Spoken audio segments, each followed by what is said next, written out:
Welcome class and very good evening. This is English Core Model Question Paper set number 3. So we have already discussed set 1 and 2. You can check out in the YouTube channel English Zone. Today we are going to deal with set 3, and as usual we have done with set 1 and 2. We are leaving out two passages which are question 1 to 7 and the other one is from 8 to 12. तो 8 to 12 तक 1 to 7 questions और 8 to 12 हम छोड़ देते हैं and we begin from question number 13, क्योंकि reading section आपको पढ़ना पड़ेगा, उसके बाद उसी से आपको आंसर ढूंढकर लिखना पड़ेगा. तो ये रीडिंग सेक्शन यहाँ पर जो दिए हुए हैं ये नहीं आएंगे, वो आपको एग्ज़ाम के दिन ही पता चलेगा कि कौन से रीडिंग पैसेज आपको मिलेंगे. तो रीडिंग हैबिट आप डेवलप कीजिए, वो हो जाएगा. So we deal with question number 13 and it says in report writing. C writing section से क्वेश्चन सबसे पहले आपको पूछे जा रहे हैं पैसेजेस के बाद. In report writing narration of the event is always written in. Option में क्या दिए हुए हैं? प्रेजेंट फॉर्म यानी present tense, simple future form यानी simple future tense, past tense and present continuous tense. Question समझ में आ रहा है? क्वेश्चन को समझिए.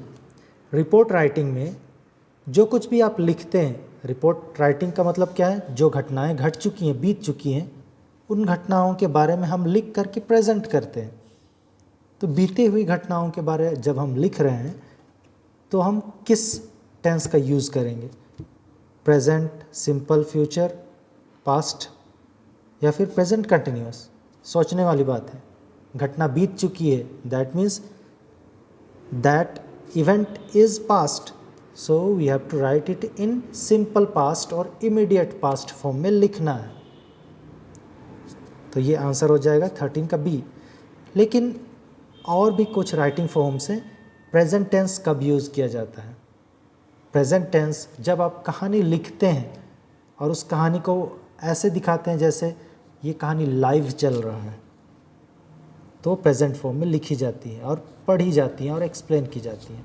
Simple future form, future tense में कौन सा राइटिंग फॉर्म लिखा जाता है? नोटिस राइटिंग में ज़्यादातर ये सिंपल फ्यूचर टेंस का यूज़ किया जाता है. सो 13 का आंसर क्या होगा? Immediate past. Report writing past tense में लिखी जाती है. Number 14, while writing a note which of the following is a freely used. Note writing जो आप लोग 11th क्लास में सीखे थे, वो नोट राइटिंग में कौन सा ऑप्शन है वो फ्रीली यूज़ होता है? आर्टिकल राइटिंग, सॉरी ये आर्टिकल्स हैं, ए एन और द यूज़ तो होते ही है, लेकिन यहाँ पर क्या बोला है? Freely used. Sentences note writing में हम लोग नोट मेकिंग में बनाते हैं ज़रूर, लेकिन ये बाद का प्रोसेस है. एब्रिविएशंस नोट मेकिंग में, नोट राइटिंग में एब्रिविएशंस का यूज़ यस होता है. प्रपोजिशंस तो सेंटेंसेस में ही आ जाते हैं, लेकिन जो फ्रीली यूज़ होता है, जब नोट मेकिंग करने बैठते हैं, आपको पैसेज मिलता है, पैसेज में आप इंपॉर्टेंट पॉइंट्स या इंपॉर्टेंट वर्ड्स या फ्रेजेस को आप मार्क करते हैं, फिर उनको आप ब्रेक करके जो इंपॉर्टेंट वर्ड्स हैं या फिर उन वर्ड्स को भी और भी शॉर्ट फॉर्म में आप यूज़ कर सकते हैं, जो कि एब्रिविएशंस कहलाते हैं, जो कि आपका पर्सनल नोट होगा और आप उस नोट को देखकर समझ सकते हैं और रिवाइज कर सकते हैं या रेफर कर सकते हैं. So abbreviations are freely used in note making. Number 15, in a formal letter to the editor. To the editor ये फॉर्मल लेटर का पार्ट है. The complimentary close should be. Complimentary close का मतलब जैसे आप एप्लीकेशन लिखते हैं जिसमें कि योर्स ओबीडियंटली लिखते हैं, सिंसियरली योर्स लिखते हैं, योर्स सिंसियरली लिखते हैं, वो फॉर्मल लेटर में, लेटर टू द एडिटर में कौन सा होना चाहिए? ए में योर्स लविंग, बी में योर्स ट्रूली, सी में बोथ 1 and 2 कह रहा है, या फिर नन ऑफ दीज, इनमें से कोई नहीं. देखिए number A loving, yours loving, ये इनफॉर्मल लेटर में, पर्सनल लेटर में यूज़ किया जाता है. Number be yours truly, yes ये फॉर्मल लेटर का कम्प्लीमेंट्री क्लोज है, जिसके जगह आप योर्स फेथफुली भी लिख सकते हैं या योर्स सिंसियरली भी लिख सकते हैं, but the best one is yours truly. ये बहुत अच्छा है, एक स्टैंडर्ड एक्सप्रेशन है कम्प्लीमेंट्री क्लोज का, तो इसमें केवल नंबर बी हो जाएगा। Number 16, at which place with love can be used in an informal letter. Informal letter मतलब जो आप अपने रिलेटिव्स को लिखते हैं, फ्रेंड्स को लिखते हैं, उसमें विथ लव करके आप एंड करते हैं, जो कि आपका कम्प्लीमेंट्री क्लोज बोल सकते हैं पर्सनल लेटर, इनफॉर्मल लेटर का। तो फॉर्मल लेटर में क्या होना चाहिए, योर्स ट्रूली, और इनफॉर्मल लेटर में विथ लव। ये कहाँ पर प्लेस होता है, शुरू में तो नहीं, बॉडी यानी कि बीच में भी नहीं, हेडिंग में भी नहीं, हेडिंग तो होता ही नहीं है लेटर का। तो हमारे पास बच गया ऑप्शन नंबर ए क्लोजिंग। जैसे यहाँ क्लोजिंग कम्प्लीमेंट्री क्लोज बोला है, जहाँ योर्स ट्रूली होता है, यहाँ पर्सनल और इनफॉर्मल लेटर में क्लोजिंग जो कम्प्लीमेंट्री क्लोज है विथ लव से होता है। Number 17, suppose we do not know the recipient's name of a letter. आप एक लेटर लिख रहे हैं और जो प्राप्त करता है, रेसिपेंट है, जो लेटर को रिसीव करेगा, आप नहीं जानते हैं उनका नाम। How can we address the recipient, उसको आप कैसे एड्रेस करेंगे, हेलो बोलेंगे, हेलो तो इनफॉर्मल हो गया। माय डियर नहीं, माय डियर पर्सनल लेटर के लिए यूज़ किया जाता है। डियर मिस्टर एंड मिसेस ये हाफ लग रहा है, आधा अधूरा लग रहा है।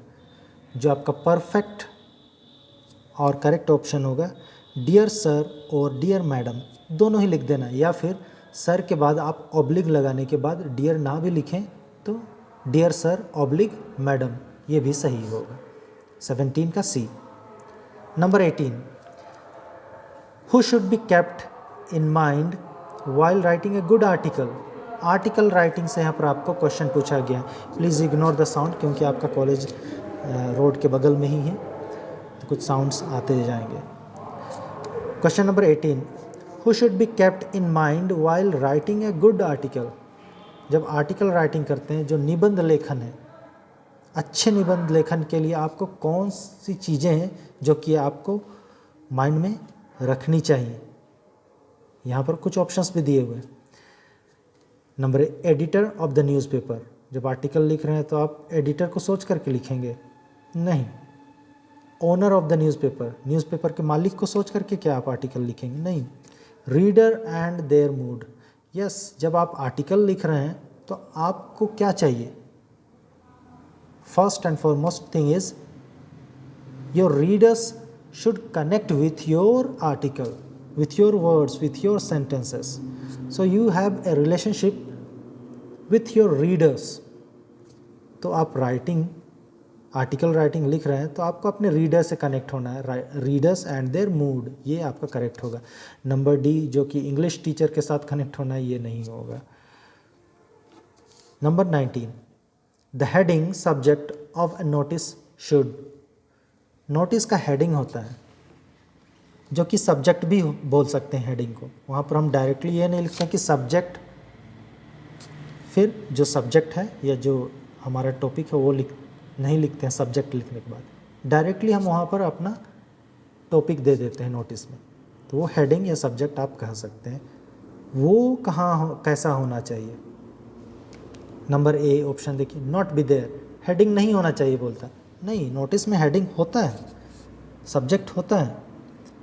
Number C, be long tail keyword, बहुत लंबा होना चाहिए, नहीं, बहुत लंबा नहीं होना चाहिए नोटिस राइटिंग में हेडिंग भी। नंबर बी, ब्रीफ, यानी कि शॉर्ट एंड कैची और अट्रैक्टिव होना चाहिए।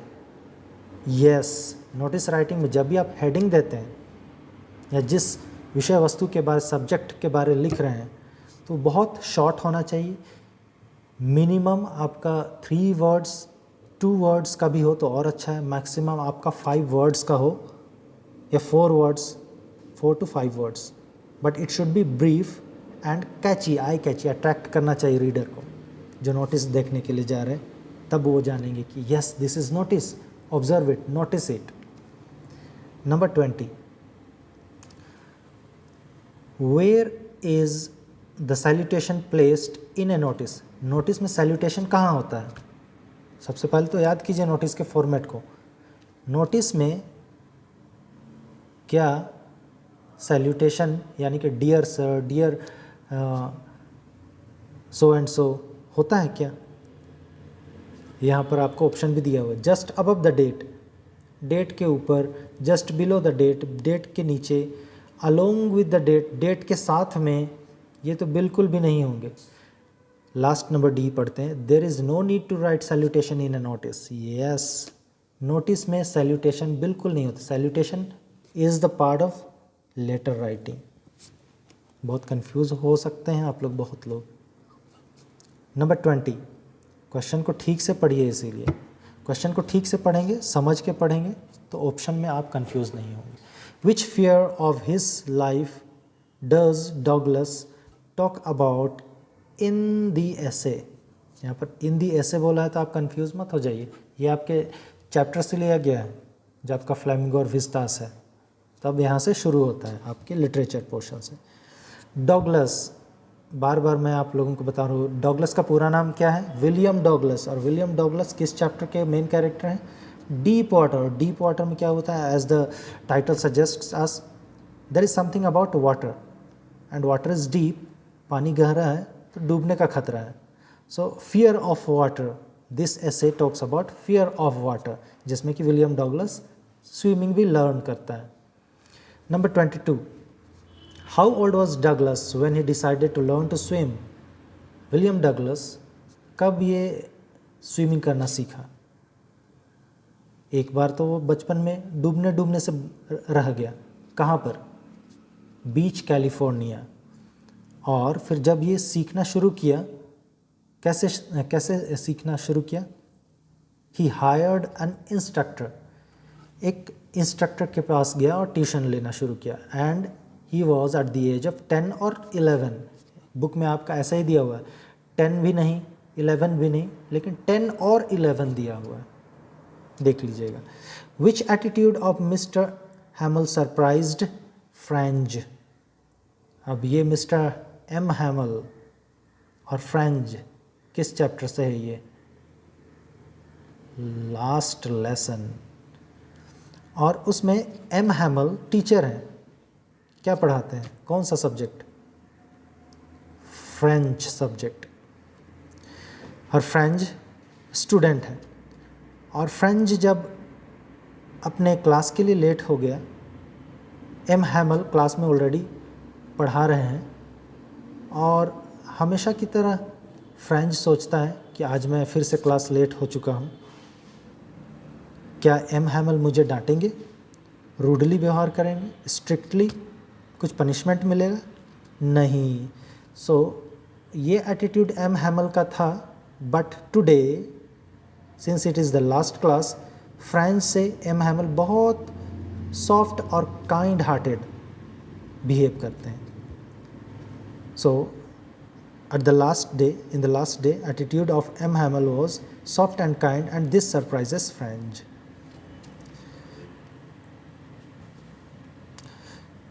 अच्छा, ये जो बताइए लास्ट लेसन में वो क्लासरूम है, क्लासरूम में बैक बेंच में कौन बैठे हैं? बैक बेंच में विलेजर्स बैठे हैं, क्योंकि ये लास्ट डे। और विलेजर्स क्यों आए हैं लास्ट लेसन के लिए? क्योंकि एम हैमल को फेयरवेल देना है। Number 24, when people are enslaved, enslaved का मतलब होता है गुलाम। what key do they have to the prison? जब लोग गुलाम बना दिए जाते हैं तो जेल से निकलने का एक ही चाबी होता है। अकॉर्डिंग टू एम हैमल, कौन सी वो चाबी है? देयर बिहेवियर, उनका व्यवहार, their fight, their will to fight, लड़ने की इच्छा, या देयर पावर, उनकी शक्ति, या उनकी भाषा। M Hamel says these words, when people are enslaved, what key do they have to the prison? जब लोग बंदी बना लिए जाते हैं, गुलाम बना लिए जाते हैं, तो वहाँ से छूटने का, वहाँ से बाहर निकलने का एक ही चाबी है, एंड दैट की इज़ देयर ओन लैंग्वेज। तो एम हैमल किस लैंग्वेज के टीचर थे? फ्रेंच लैंग्वेज के टीचर थे, और उसी लैंग्वेज के बारे में ये कथन बोलते हैं, ये कोटेशन एम हैमल का है, ये भी याद कर लीजिएगा। Number 25, why did Saheb and his family come to India? Saheb and Mukesh, these two characters are from Lost Spring, Stories of Stolen Childhood, ये पूरी कहानी का नाम है, और इसके राइटर है एनिस जंग। तो साहिब जो कि इंडिया आया था, कहाँ से आया था? बांग्लादेश, ढाका, वहाँ से आया था। क्यों? दे लाइक्ड इंडिया, वो इंडिया को पसंद करते थे। They were expelled from there, Bangladesh से उन्हें निकाल दिया गया था, ढाका से, because of communal violence there, सांप्रदायिक हिंसा के कारण वो निकाले गए थे, आ गए थे। Number D, because storms destroyed their homes and fields. कौन सा होगा option? Saheb and his family came to India from Dhaka because storms destroyed their homes and field. उनके खेतों को खेत बर्बाद हो गए थे तूफ़ान की वजह से, इसीलिए वो वहाँ से माइग्रेट होकर आए थे। ये बुक में लिखा हुआ, डायरेक्ट क्वेश्चंस पूछे जा रहे हैं आपको। बस आपको बुक अगर रीड किए हैं, क्लासेस में भी आपने ध्यान दिया, लाइन बाय लाइन हमने पढ़ा है, तो डायरेक्ट क्वेश्चन से घुमा फिरा कर नहीं दिए जा रहे हैं। Next question number 26, where does Saheb live? Saheb कहाँ रहता था? वो इंडिया तो आया ढाका से, और इंडिया में आकर मणिपुर में रहा, ढाका में रहा, पटना में। ढाका से वो आया इंडिया, और वो सीमापुरी में वो बस गए पूरे फैमिली के साथ। And Seemapuri is a place of slum area, जहाँ वो रहने लगे। Question number 27, which is the centre of India's glass blowing industry? India का ग्लास ब्लोइंग इंडस्ट्री का सेंटर कहाँ है? ग्लास ब्लोइंग इंडस्ट्री मतलब है कांच के सामान जहाँ बनते हैं,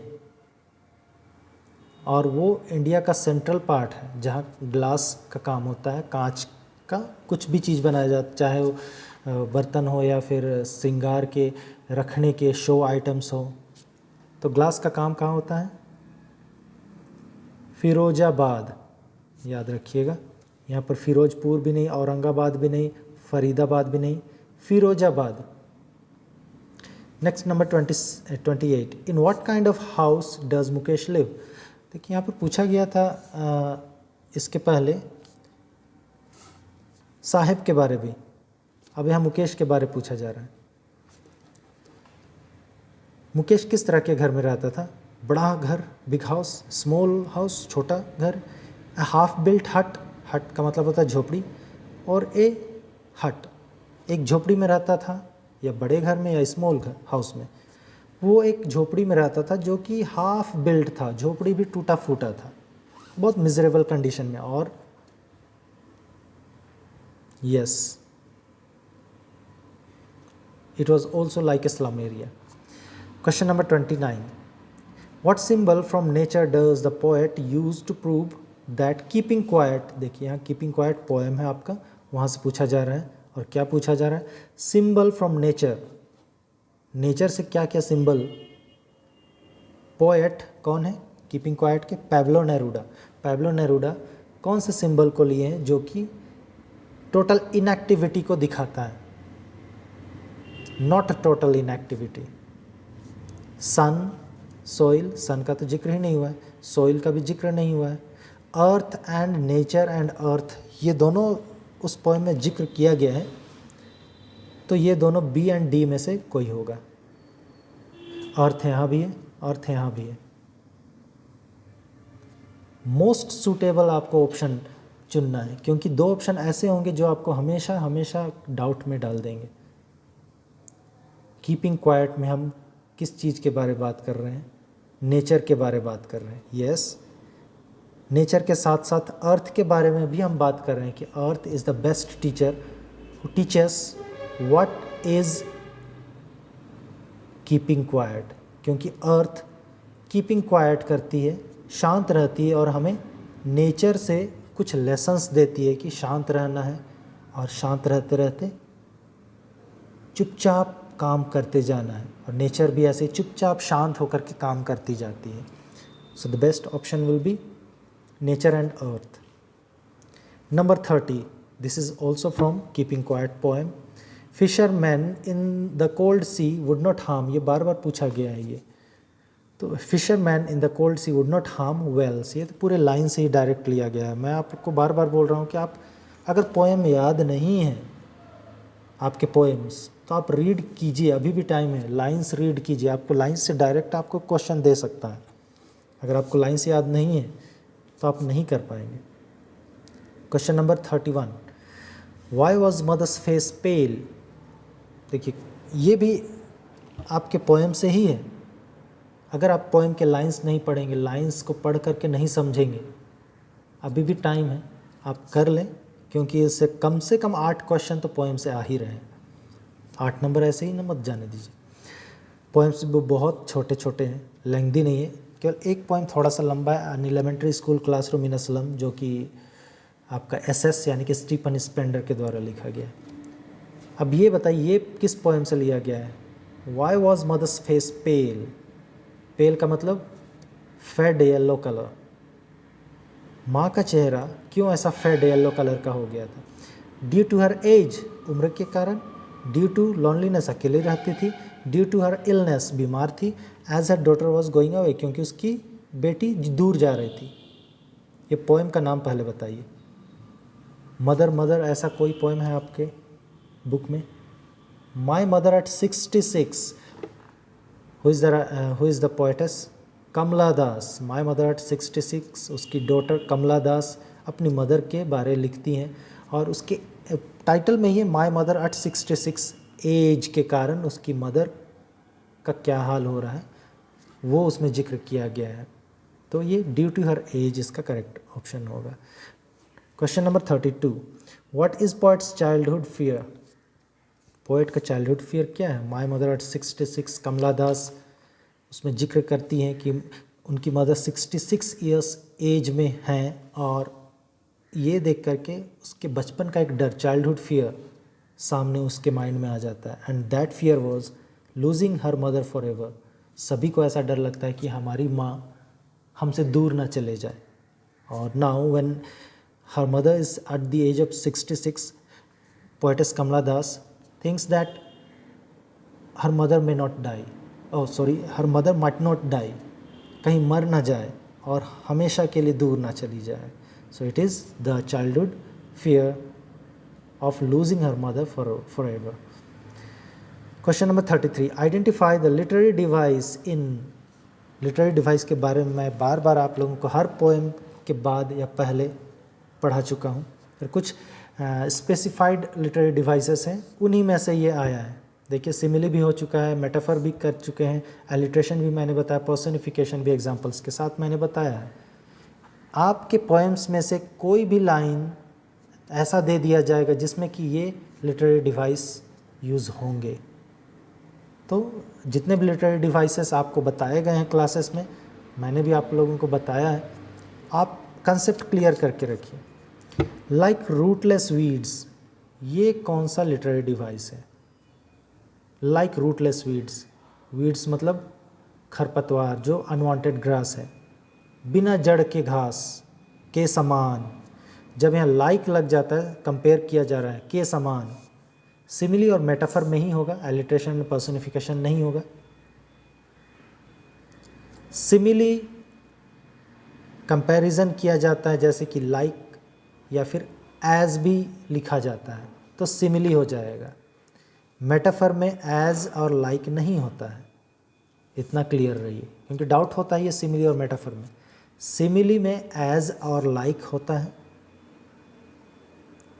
जैसे यहाँ पर लाइक रूटलेस वीड्स है. मेटाफर में भी कंपैरिजन किया जाता है, लेकिन एज और लाइक नहीं होता है, डायरेक्टली रूटलेस वीड्स कह दिया जाएगा. Face is rootless weeds. Simile अगर किया जाए तो face is like rootless weeds, face is like face is as rootless weeds. Alliteration क्या होता है? कॉन्सोनेंट लेटर रिपीट होते हैं, सेम कॉन्सोनेंट लेटर। पर्सोनिफिकेशन में नॉन लिविंग थिंग्स को लिविंग थिंग्स जैसा ट्रीट किया जाता है। Question number 34, what do the governor, inspector, visitor in the poem depict? अब ये किस पोएम से लिया गया? Inspector, governor, visitor. ये an elementary school classroom in a slum, Stephen Spender के द्वारा लिखा गया है। इसमें पूछा गया क्वेश्चन, गवर्नमेंट इंस्पेक्टर विजिटर का मतलब क्या है? ऑप्शन में देखिए, high officials, yes high officials जैसे लग रहे हैं, ऑफिसर्स जैसे। पॉलिटिकल पीपल, ये गवर्नर तो पॉलिटिकल पीपल हैं ही। गवर्नमेंट ऑफिशियल्स, सरकारी अधिकारी जैसे, हाँ सरकारी अधिकारी जैसे लग रहे हैं, लेकिन सभी कोई नहीं, विजिटर्स तो नहीं हो सकते हैं सरकारी अधिकारी। विजिटर्स एनजीओ के लोग या फिर जिनके पास ज़्यादा पैसा है उनको कहा गया है, जो हेल्प करना चाहते हैं। So they are not government officials, तो ये भी कट जाएगा। हायर ऑफिशियल्स भी नहीं होगा क्योंकि विजिटर यहाँ पर है। गवर्नर और इंस्पेक्टर हायर ऑफिशियल्स हैं लेकिन विजिटर्स नहीं है। पॉलिटिकल पीपल में गवर्नर पॉलिटिकल पीपल है लेकिन इंस्पेक्टर नहीं है और विजिटर नहीं है। तो ये तीनों ना हो करके आंसर क्या होगा नंबर 34 का डी, पावरफुल पीपल, क्योंकि ये गवर्नर इंस्पेक्टर तो पावरफुल हैं ही, विजिटर ये भी पावरफुल है, रिच पीपल है, इन्फ्लुएंशियल पीपल है। तो answer will be D. Question number 35, how many time zones did the Tishani दोषी क्रॉस ड्यूरिंग हर जर्नी? ये आपके मॉडल सेट में पहले भी पूछा जा चुका है, क्वेश्चन मॉडल सेट नंबर 1 या फिर 2 में। तो कितने टाइम जोन्स को पार किया तिशानी दोषी ने? Journey to the end of the earth की राइटर है ये। 9 टाइम जोन्स डायरेक्टली लिखा हुआ है, मैं बार बार बोल रहा हूँ, डायरेक्ट क्वेश्चंस पूछे जा रहे हैं। Number 36, for how many years has the programme students on ice? इसको याद रखिएगा, स्टूडेंट्स ऑन आइस वो जो एजुकेशनल टूर का नाम था, स्टूडेंट्स ऑन आइस नाम था। तो कितने सालों बाद होता है? 6 ईयर्स के बाद, अभी जैसे हुआ, फिर आज से 6 साल बाद फिर ये स्टूडेंट्स ऑन आइस नाम का ही एजुकेशनल टूर लिया जाएगा। अब बताइए कि ये जो Tishani Doshi journey to the end of the earth में 9 टाइम जोन्स पार करती हुई गई हैं, स्टूडेंट्स ऑन आइस प्रोग्राम में कितने स्टूडेंट्स हैं? कुछ 52 स्टूडेंट्स हैं ऑल टुगेदर, इतने स्टूडेंट्स के साथ गई हैं, याद रखिएगा 52। Question number 37, let tigers beware, tigers को सावधान होने बोल दिया जाए। Who said this? The enemy chapter से है ये, जिसमें कि आप याद करेंगे एक छोटा सा बच्चा जो जैसे जन्म लेता है वैसे ही बोलना शुरू कर देता है, और वो था द प्रिंस जंग जंग बहादुर, जो कि लास्ट में आगे चल कर के टाइगर किंग के नाम से फेमस हुआ, क्योंकि उन्होंने 100 टाइगर्स को हंट करने का ऑथ लिया था, शपथ लिया था, लेकिन वो 100 टाइगर नहीं मार पाए, केवल 99th टाइगर मारा, और 100 टाइगर जो वुडन टाइगर था उसके द्वारा ये मारा गया। He was killed by wooden tiger. Question number 38, how many rings did Maharaja send to British officers good lady? ये भी दी एनिमी से ही है, जिसमें कि टाइगर किंग द प्रिंस जंग जंग बहादुर ऑथ लेते हैं, शपथ लेते हैं कि 100 टाइगर को मैं खुद मार दूंगा। उसी बीच एक ब्रिटिश ऑफिसर आते हैं और वो भी टाइगर हंट करना चाहते हैं प्रतिबंधपुर में, और जिसके लिए महाराज उसको मना करते हैं और ब्राइब करते हैं कि कैसे मनाया जाए। तो आइडिया आता है कि अगर उनकी वाइफ गुड लेडी को कुछ ऑफ़र दिया जाए तो वो उनको मना लेंगी और सारे टाइगर्स का हंटिंग मैं करूँगा, 100 टाइगर। तब दस महाराजा सेंड्स 50 रिंग्स, देखिए यहाँ पर उसी को पूछा है, 50 डायमंड रिंग्स ब्रिटिश ऑफिसर की वाइफ को भेंट स्वरूप एज ए प्रेजेंट भेजता है, लेकिन 50 to 50 पूरा रखने के लिए नहीं, वो सोचता है 50 डायमंड रिंग्स भेजूंगा, उनमें से कुछ रख लेंगे और कुछ वापस मुझे दे देंगी। लेकिन क्या करती हैं ये गुड लेडी, जिसका नाम था दुरई सानी, और जो ब्रिटिश ऑफिसर का नाम था दुरई, तो वो गुड लेडी पूरे 50 के 50 डायमंड रिंग्स को रख लेती हैं। और उस डायमंड रिंग का कॉस्ट कितना था, बिल कितना आया था, बुक में लिखा हुआ है, ये भी पूछ सकता है, 3 लाख रुपीज़। तो 3 लाख रुपीज़ का था उस समय। Question number 39, second last question, what was doctor Sadao's as?